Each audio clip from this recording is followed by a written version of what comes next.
Aujourd'hui, je vais vous présenter un couteau de la marque ici, le Zancudo. Zancudo, couteau qui est un couteau de poche assez léger, un couteau idéal pour toute situation où un couteau à lame fixe, comme on dirait en anglais, serait un peu trop too much.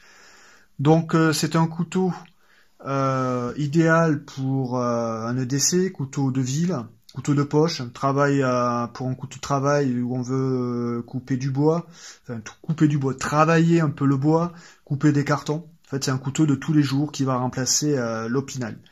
Donc, pour quelques caractéristiques, on est sur une longueur de 18 cm à peu près de longueur totale.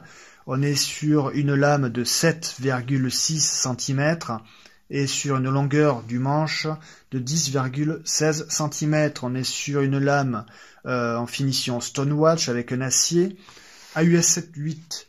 Donc c'est un acier qui est résistant à la corrosion et qui est facile à entretenir.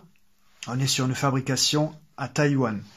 Donc on est ici sur un système frame lock avec un désengagement à une main.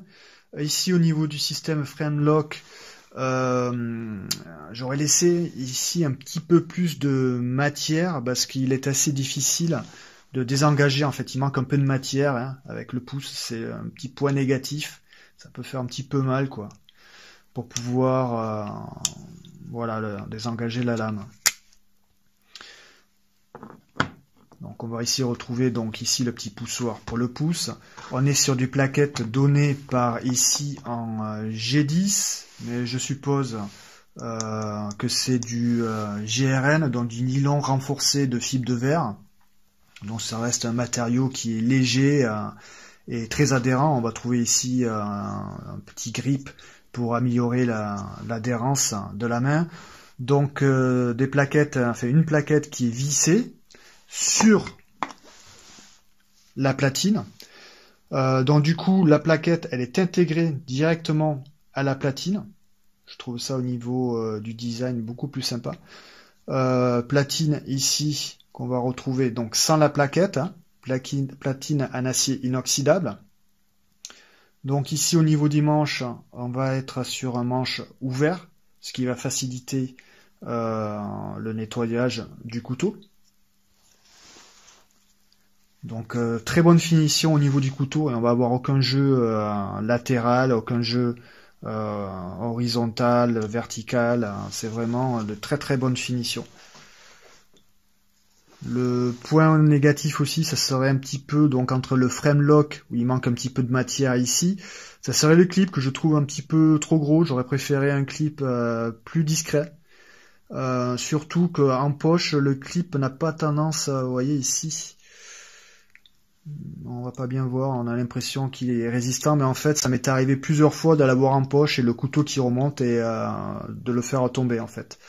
Donc je voudrais un clip plus discret, un peu plus petit. Et discret pourquoi? Parce qu'en fin de compte, il est pas assez haut quand on met le couteau en poche, le talon ici.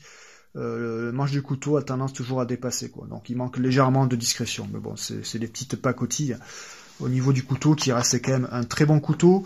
Un petit point négatif, c'est aussi le petit grip ici qui sert strictement à rien. Ici on va retrouver un petit grip pour mettre le pouce. En fait on n'a pas tendance à y mettre le pouce parce que le pouce en fait il vient se placer ici mais pas là. Et le grip vraiment il accroche pas, il ne sert strictement à rien. Mis à part peut-être pour le design, pour faire joli. Au niveau de son look, donc pour certains, ils vont pas le trouver des plus harmonieux, mais au niveau de sa prise en main, ici avec ce petit retour, ça va empêcher l'index de glisser sur le fil de la lame. Ici avec un grossissement du manche, ici hein, avec un ventre du manche, je trouve que en fait on l'a très très très bien en main. Ça fait vraiment un bon couteau de poche. Vraiment un couteau qui va remplacer l'Opinel, le couteau standard qu'on peut avoir dans la poche. Donc il y en a qui vont aimer aussi la lame et pas la lame. On est sur, je trouve une lame de style spear point aussi. On n'est pas sur du drop point qu'on peut voir souvent. Par exemple pour son homologue le RAD 2 de chez Ontario. Quoi dire d'autre? Donc j'ai à peu près tout dit hein, sur ce couteau. Donc couteau pour moi de tous les jours. Je vous le conseille, donc si vous cherchez toujours pareil, un petit couteau de décès, que vous n'avez pas de couteau, toujours à la recherche d'un couteau pour mettre dans votre décès, bah, ce couteau, on est sur un prix qui avoisine alors entre 30 et 50 euros, toujours pareil, hein, suivant les magasins et les sites marchands.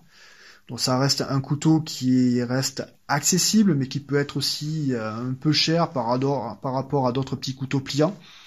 Mais pour la qualité, vous ne serez pas déçu. Vraiment, on est quand vous l'avez en main, voilà, on est sûr ici quoi. Malgré qu'il soit fabriqué à Taïwan, on est vraiment sur de la bonne qualité, bonne finition, au niveau de la visserie, tout ça, c'est vraiment top, un bon couteau. Sur ce, je vous laisse et à très bientôt.